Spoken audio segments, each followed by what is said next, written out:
اعوذ باللہ من الشیطان الرجیم، بسم اللہ الرحمن الرحیم۔ الحمد للہ رب العالمین، والصلاۃ والسلام علی سید المرسلین و خاتم النبیین، اما بعد۔ صحیح بخاری، باب کتاب الاحکام، حدیث نمبر 7191، اردو ترجمہ۔ فیصلہ لکھنے والا امانت دار اور عقل مند ہونا چاہیے۔ ہم سے محمد بن عبداللہ ابو ثابت نے بیان کیا، کہا ہم سے ابراہیم بن سعد نے بیان کیا، ان سے ابن شہاب نے، ان سے عبید بن سباق نے، اور ان سے زید بن ثابت رضی اللہ عنہ نے کہ جنگ یمامہ میں بکثرت قاری صحابہ کی شہادت کی وجہ سے ابو بکر رضی اللہ عنہ نے مجھے بلا بھیجا۔ ان کے پاس عمر رضی اللہ عنہ بھی تھے۔ ابو بکر رضی اللہ عنہ نے مجھ سے کہا کہ عمر میرے پاس آئے اور کہا کہ جنگ یمامہ میں قرآن کے قاریوں کا قتل بہت ہوا ہے، اور میرا خیال ہے کہ دوسری جنگوں میں بھی اسی طرح وہ شہید کیے جائیں گے، اور قرآن اکثر ضائع ہو جائے گا۔ میں سمجھتا ہوں کہ آپ قرآن مجید کو کتابی صورت میں جمع کرنے کا حکم دیں۔ اس پر میں نے عمر سے کہا کہ میں کوئی ایسا کام کیسے کر سکتا ہوں جسے رسول اللہ صلی اللہ علیہ وسلم نے نہیں کیا۔ عمر نے کہا واللہ یہ تو کار خیر ہے۔ عمر رضی اللہ عنہ اس معاملے میں برابر مجھ سے کہتے رہے، یہاں تک کہ اللہ تعالیٰ نے اسی طرح اس معاملے میں میرا بھی سینہ کھول دیا، جس طرح عمر رضی اللہ عنہ کا تھا، اور میں بھی وہی مناسب سمجھنے لگا جسے عمر رضی اللہ عنہ مناسب سمجھتے تھے۔ زید رضی اللہ عنہ نے بیان کیا کہ مجھ سے ابو بکر رضی اللہ عنہ نے کہا کہ تم جوان ہو، عقل مند ہو، اور ہم تمہیں کسی بارے میں محتم بھی نہیں سمجھتے۔ تم آن رسول وسلم کی وحی بھی لکھتے تھے، پس تم اس قرآن مجید کی آیات کو تلاش کرو اور ایک جگہ جمع کر دو۔ زید رضی اللہ عنہ نے بیان کیا کہ واللہ اگر ابو بکر رضی اللہ عنہ مجھے کسی پہاڑ کو اٹھا کر دوسری جگہ رکھنے کا مکلف کرتے تو اس کا بوجھ بھی میں اتنا نہ محسوس کرتا جتنا کہ مجھے قرآن مجید کو جمع کرنے کے حکم سے محسوس ہوا۔ میں نے ان لوگوں سے کہا کہ آپ کس طرح ایسا کام کرتے ہیں جو رسول اللہ صلی اللہ علیہ وسلم نے نہیں کیا۔ ابو بکر رضی اللہ عنہ نے کہا واللہ یہ خیر ہے۔ چنانچہ مجھے آمادہ کرنے کی وہ کوشش کرتے رہے، یہاں تک کہ اللہ تعالیٰ نے اس کام کے لیے میرا بھی سینہ کھول دیا، جس کے لیے ابو بکر و عمر رضی اللہ عنہ کا سینہ کھولا تھا، اور میں بھی وہی مناسب خیال کرنے لگا جسے وہ لوگ مناسب خیال کر رہے تھے۔ چنانچہ میں نے قرآن مجید کی تلاش شروع کی۔ اسے میں کھجور کی چھال، چمڑے وغیرہ کے ٹکڑوں، پتلے پتھر کے ٹکڑوں اور لوگوں کے سینوں سے جمع کرنے لگا۔ میں نے سورۃ توبہ کی آخری آیات لقد جاءکم رسول من انفسکم آخر تک خزیمہ یا ابو خزیمہ رضی اللہ عنہ کے پاس پائی اور اس کو سورت میں شامل کر لیا۔ قرآن مجید کے یہ مرتب صحیفے ابو بکر کے پاس رہے جب تک وہ زندہ رہے، یہاں تک کہ اللہ تعالیٰ نے انہیں وفات دی۔ پھر وہ عمر رضی اللہ عنہ کے پاس آ گئے اور آخر وقت تک ان کے پاس رہے۔ جب آپ کو بھی اللہ تعالیٰ نے وفات دی تو یہ حفصہ بنت عمر رضی اللہ عنہ کے پاس محفوظ رہے۔ محمد بن عبید اللہ نے کہا کہ الخاف کے لفظ سے ٹھیکری مراد ہے، جسے خزف کہتے ہیں۔ حدیث نمبر 7192، اردو ترجمہ۔ امام کا اپنے نائبوں کو اور قاضی کا اپنے عملے کو لکھنا۔ ہم سے عبداللہ بن یوسف نے بیان کیا، کہا ہم کو امام مالک نے خبر دی، انہیں ابن ابی لیلہ نے۔ دوسری سند امام بخاری نے کہا کہ ہم سے اسماعیل نے بیان کیا، کہا ہم سے امام مالک نے بیان کیا، ان سے ابو لیلہ بن عبداللہ بن عبد الرحمن بن سہل نے، ان سے سہل بن ابی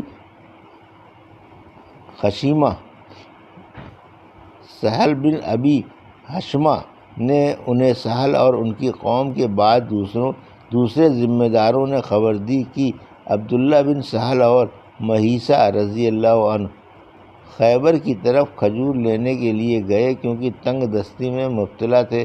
پھر مہیسہ کو بتایا گیا کہ عبداللہ کو کسی نے قتل کر کے گڑھے یا کنویں میں ڈال دیا ہے۔ پھر وہ یہودیوں کے پاس گئے اور کہا کہ واللہ تم نے ہی قتل کیا ہے۔ انہوں نے کہا واللہ ہم نے انہیں نہیں قتل کیا۔ پھر وہ واپس آئے اور اپنی قوم کے پاس آئے اور ان سے ذکر کیا۔ اس کے بعد وہ اور ان کے بھائی حویصہ جو ان سے بڑے تھے اور عبد الرحمن بن سہل رضی اللہ عنہ آئے۔ پھر مہیسہ رضی اللہ عنہ نے بات کرنی چاہی کیونکہ آپ ہی خیبر میں موجود تھے، لیکن آنس صلی اللہ علیہ وسلم نے ان سے کہا کہ بڑے کو آگے کرو، بڑے کو۔ آپ کی مراد عمر کی بڑائی تھی۔ چنانچہ حویصہ نے بات کی، پھر مہیسہ نے بھی بات کی۔ اس کے بعد آنس صلی اللہ علیہ وسلم نے فرمایا کہ یہودی تمہارے ساتھی کی دیت ادا کریں ورنہ لڑائی کے لیے تیار ہو جائیں۔ چنانچہ آنس صلی اللہ علیہ وسلم نے یہودیوں کو اس مقدمے میں لکھا۔ انہوں نے جواب میں یہ لکھا کہ ہم نے انہیں نہیں قتل کیا ہے۔ پھر آپ نے حویصہ، مہیسہ اور عبد الرحمن رضی اللہ عنہ سے کہا کہ آپ لوگ قسم کھا کر اپنے شہید ساتھی کے خون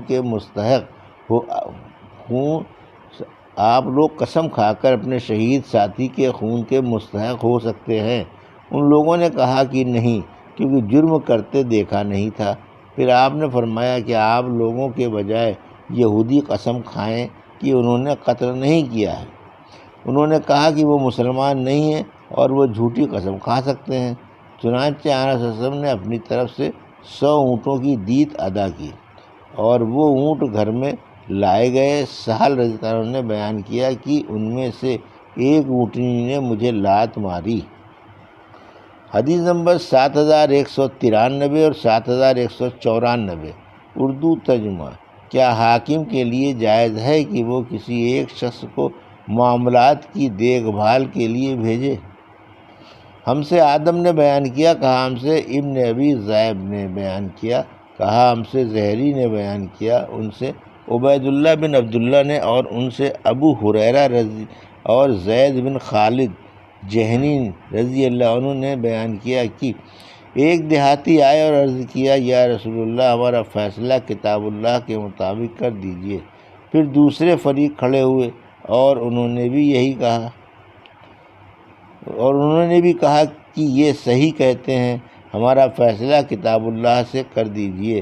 پھر دیہاتی نے کہا میرا لڑکا اس شخص کے یہاں مزدور تھا، پھر اس نے اس کی بیوی کے ساتھ زنا کر لیا، تو لوگوں نے مجھ سے کہا کہ تمہارے لڑکے کا حکم اسے رجم کرنا ہے، لیکن میں نے اپنے لڑکے کی طرف سے 100 بکریوں اور 1 باندی کا فدیہ دے دیا۔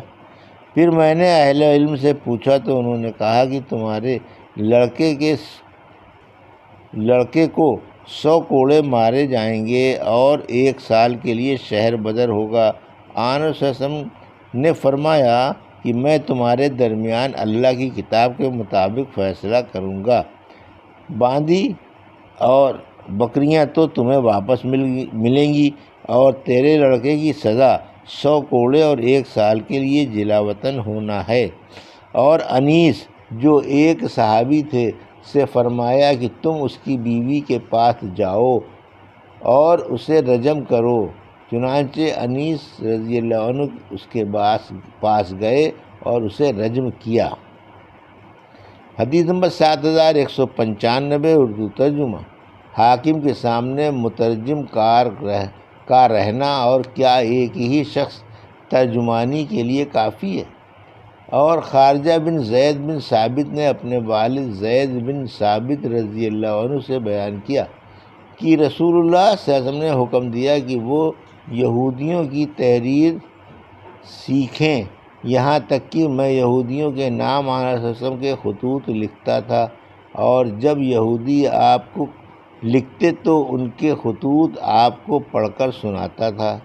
عمر رضی اللہ عنہ نے عبد الرحمن بن حاتب سے پوچھا، اس وقت ان کے پاس علی، عبد الرحمن اور عثمان رضی اللہ عنہ بھی موجود تھے، کہ یہ لونڈی کیا کہتی ہے؟ عبد الرحمن بن حاتب نے کہا کہ امیر المومنین یہ آپ کو اس کے متعلق بتاتی ہے جس نے اس کے ساتھ زنا کیا ہے۔ جویر غوث نام کا غلام تھا اور ابو حمزہ نے کہا کہ میں ابن عباس رضی اللہ عنہ اور لوگوں کے درمیان ترجمانی کرتا تھا، اور بعض لوگوں یعنی امام محمد اور امام شافعی نے کہا ہے کہ حاکم کے لیے دو ترجموں کا ہونا ضروری ہے۔ حدیث نمبر 7196 اردو ترجمہ ہم سے ابوالیمان نے بیان کیا، کہا ہم کو شعیب نے خبر دی، انہیں زہری نے، انہیں عبیداللہ بن عبداللہ نے خبر دی، اور انہیں عبداللہ بن عباس رضی اللہ عنہ نے خبر دی کہ ابو سفیان بن حرب نے انہیں خبر دی کہ ہرقل نے انہیں قریش کی ایک جماعت کے ساتھ بلا بھیجا۔ پھر اپنے ترجمان سے کہا کہ ان سے کہو کہ میں ان کے بارے میں پوچھوں گا، اگر یہ مجھ سے جھوٹ بات کہے تو اسے جھٹلا دیں۔ پھر پوری حدیث بیان کی۔ پھر اس نے ترجمان سے کہا، اس سے کہو کہ اگر تمہاری باتیں صحیح ہیں تو وہ شخص اس ملک کا بھی مالک ہو جائے گا جو اس وقت میرے قدموں کے نیچے ہے۔ یہ تھی صحیح بخاری باب کتاب الاحکام کی حدیث نمبر 7191 سے 7196 کا اردو ترجمہ جو ابھی آپ نے سماعت فرمایا۔ اللہ سے دعا ہے کہ اللہ میں ان حدیثوں کی صحیح سمجھ عطا فرما اور ان پر عمل کرنے کی توفیق عطا فرما، آمین یا رب العالمین۔